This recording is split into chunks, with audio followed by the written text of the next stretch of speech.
Hello again, everyone, and welcome back to Reddit Aliens. I'm John, and as always, thank you so much for being here. Good topic, let's do it. What's something you did that almost got you killed? Please remember to like, share, and subscribe. Fifth parachute jump. My main failed. I couldn't go to the reserve because I was spinning too fast. Main popped at 400 feet. All my other jumps had been from 3,000 feet. This one was from 5,000 feet because another jumper had paid extra to go higher. If not for him, I would have splattered. I jumped into a river to save a drowning friend. When I jumped in and made the swim, he was panicking and tried to pull himself up on me, which in turn pushed me under. If it wasn't for another friend throwing in the life ring, both of us would have died that day. Now whenever I see a missing ring near water, I report it immediately. I fell out of the raft while whitewater rafting. Our guide was great about telling us where to go if we fell out during certain rapids. On this particular rapid, he said, if you fall out of this one, well, just don't fall out. So anyway, I fell out of that rapid. My shoulder hit a rock hard enough to tear the skin off. I heard the guide yell, "Oh shit," right as I got pulled under.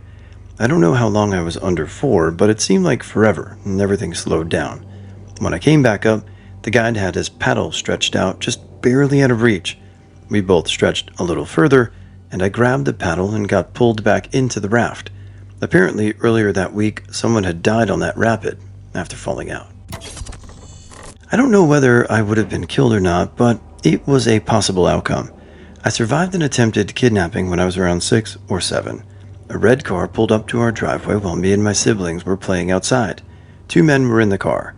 The driver stuck his hand out the window and gave us all the money he had, €2 to be exact. Then the other guy got out of the car and told me he was going to take me to a fun place. Being the stupid kid I was, I took his hand, and he started walking me back to the car. My older sister grabbed my other hand and pulled me back.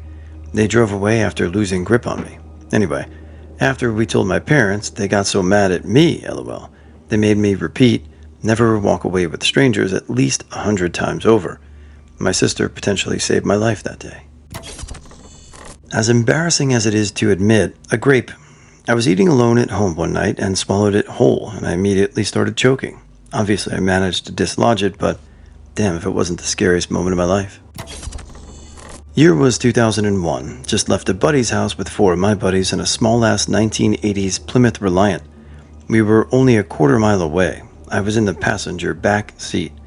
We pulled up to a stop sign on a busy road. The driver didn't really fully stop and pulled out into the street. An F-350 was barreling down the road and hit us going 70 miles per hour. I was on the impact side. We got pushed 40 to 50 feet or more into a gas station, coming within 3 feet of a gas pump. I was knocked unconscious and woke up roughly 15 minutes later in a daze, unsure what had happened. When I came to, I just remember being hunched over, and the first thing I noticed was my jaw didn't feel right. I moved it left to right, and it just made the worst popping sounds. I remember looking up and seeing police lights flashing everywhere. They ended up using the jaws of life to get me out. I ended up breaking both my mandibles in my jaw, my left clavicle, 3 places in my pelvis, and my collarbone. Couldn't walk for 3 months. My jaw was wired shut. Ended up making a full recovery and living a normal life. I was 19 at the time, even enlisted in the Navy the following year. 41 today, and suffer from some joint ailments and dull aches and pains, but that's about it. Happy to answer any questions, and everyone survived, miraculously. Working tired and in a rush, I worked late, about 14 hours trying to please my boss. I was way too tired to be working, and my coworker and I were rushing to get done to go home. I'm a painter, and was cutting in the top part of the wall on a 4-foot scaffold. I was on the tip top and missed the step board on the way down. My foot went in between the boards and vaulted the back of my head into the concrete at what I assume was a decent speed. I was entirely unconscious, but my coworker came over and he said I just looked stiff, and then I seized, then limp, and then seized and limp. He called 911 and said the whole thing took 10 to 15 minutes. He said I would seize up, go limp, and then seize again. He heard the sirens and said the last thing he saw was me go limp and start snoring aggressively, vaginal breathing. Luckily, I woke up not knowing anything, and I mean, I had no clue my own name, couldn't recognize my wife, couldn't tell them where I lived, and it took several days to be able to remember some things. Doctor said that fall and the damage to my head should have killed me. Boss stuck with me the $15,000 hospital bill and told everyone I worked for myself. I had a focal seizure a few days later, and now I'm dependent on epilepsy meds and can't function without them and will never be off them. I've never been the same since the injury lesson. Don't do anything extra for your boss. They don't care whatsoever about you. The ceiling in my bedroom collapsed while I was sleeping due to water damage. Luckily, I'd rearranged the furniture in my room a few months before. My bed was under the only part of the ceiling that didn't collapse. I was 12 at the time. I was returning a DVD to the collection bin in the parking lot. I had a girlfriend in the truck with me. I pulled up, put my window down, and started to put the DVD through my window. I hit the frame, it knocked the DVD out of my hand and onto the ground. I jumped out to pick it up without putting my truck in park. Oh, my door hit one of the steel poles protecting the bin from idiots, but not this one. My door trapped my head between it and my truck. Car isn't in park, so it's moving forward and crushing my head. I could feel the bones moving in my skull. The girl in my truck couldn't see what was going on clearly. She was laughing. I got my foot inside and hit the brake, shifted into reverse and freed my head. Had a good dent for a couple of weeks. I hate to think about panicking and hitting the gas that day. Had a small infected sore on my foot. Got progressively worse over a long weekend. Got home on a holiday Monday and developed a high fever, a freezing cold on a 90-degree day. I wanted to sleep it off, and my wife forced me to the emergency room. Cellulitis. Gigantic memory foam leg. IV therapy for a week. Exact same thing happened 2 years later. Stupidity did that. My family and I were on a little trip to Gatlinburg, Tennessee, driving around the forest area, admiring the white waters. After a moment, my dad pulled over to a spot where there was just a little bit of road with just enough room to walk along the edge. My mom and dad got out with their phones. They told me if I got out, I would fall. So I took that as a challenge, of course. I was on the side where if I opened the door and stepped out, I would have plummeted into rocks, sticks, and a shit ton of old trash, plus a strong current below. But, being a stupid, pubescent 13-year-old, I decided to test my luck. Same second I stepped out, I cartoonishly plummeted. I managed to grab onto a strong root with my right hand and dug my nails into the dirt with the other. Desperately trying to hold on, my dad noticed instantly and bolted over to my dumbass and angrily gripped my wrist, lifting me up like a crazed gorilla. What was insane was that he was at least 4 feet away, but he reached me in like half a second. The most impressive part is that at the time, my dad was morbidly obese, yet he moved faster than I've ever seen a human move. He saved my life that day. Not too crazy of a story, but just felt like sharing. DR, I was a dumbass and stepped out of my car and nearly plummeted to a rocky and sharp river with a current. I 100% believe in and have bore witness to that weird adrenaline-fueled movement or strength of a parent in an emergency crisis. So even if your father was morbidly obese, moving that quickly doesn't shock me. I've heard stories of moms lifting cars to get their kids out. I completely believe it. So, yeah. In December of 2019, I had a friend from college with an early 2000s Toyota Corolla that had just brought all the way from Colorado, where he was from, to Ohio, where we went to school. Along with bringing back the car while home, my friend had also just gotten a new phone, as this was all shortly after a school break freshman year. One day after class, he asked me and my other buddy to go with him to the AT&T store to get everything transferred over to the new phone. Well, we decided we'd go. My other buddy who was coming was a big stoner and always smoked weed. He had a pen and offered me a hit before we left, and at the time I had very rarely smoked and had never smoked during the day before.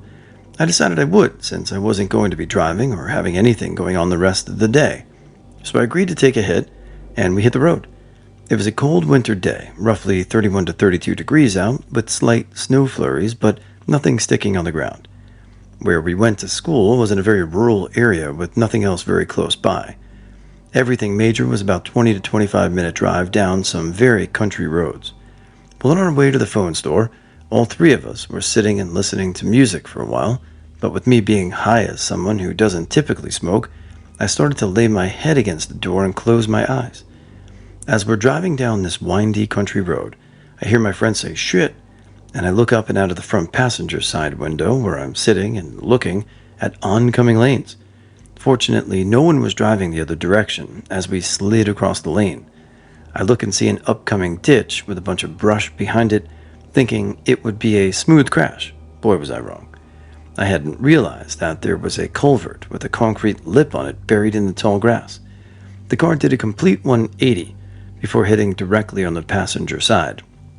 In the moment, I felt the car slide off the road, and I felt like I was in the air for a split second, and then hit my head. And the next thing you know, I was up and checking on my friends. By this point, we're sitting in the car, and my window is completely shattered, and my door is almost a V. I looked out the window, and the front tire of the car was submerged in water. My friend, who was driving, which, by the way, was totally sober, says, "I think we're on fire." Thankfully, we were not, but that got all of us panicked and ready to get out. We all started attempting to get out, but with how much of a side impact we had on my side, my seat had bent up and toward the center console, so I was trapped and couldn't get my seatbelt off. Thankfully, my friends and I were able to pry the plastic of the center console enough for me to barely get the buckle off. Basically, right as we get out of the car, a man rides up to us on a four-wheeler from the house across the street from the accident. He tells us that he had been out hunting 3 miles into the woods and heard us crash and came to make sure we were good. At this point, we were just getting out of the car, which makes me believe I may have been knocked out at some point because it all happened so fast, it felt. We then went and stood in the neighbor's driveway waiting for police. First, the police arrived. While waiting for the ambulance, the police were asking what had happened and such. Well, as we were talking, a pickup truck pulling a trailer starts to lose traction in the same exact spot that we had, but thankfully was able to barely save it. Police shut down the entire road after this in fear for all of our safety. Once the ambulance arrived, my friend, the driver, said that he was having chest pains, so he was the first to go on a stretcher in the ambulance. Truthfully, I think he was freaking out that he was going to get in trouble for crashing the car he just bought here. Also, during the whole crash, both his phones, which were the whole purpose of the trip, had been ejected from the car.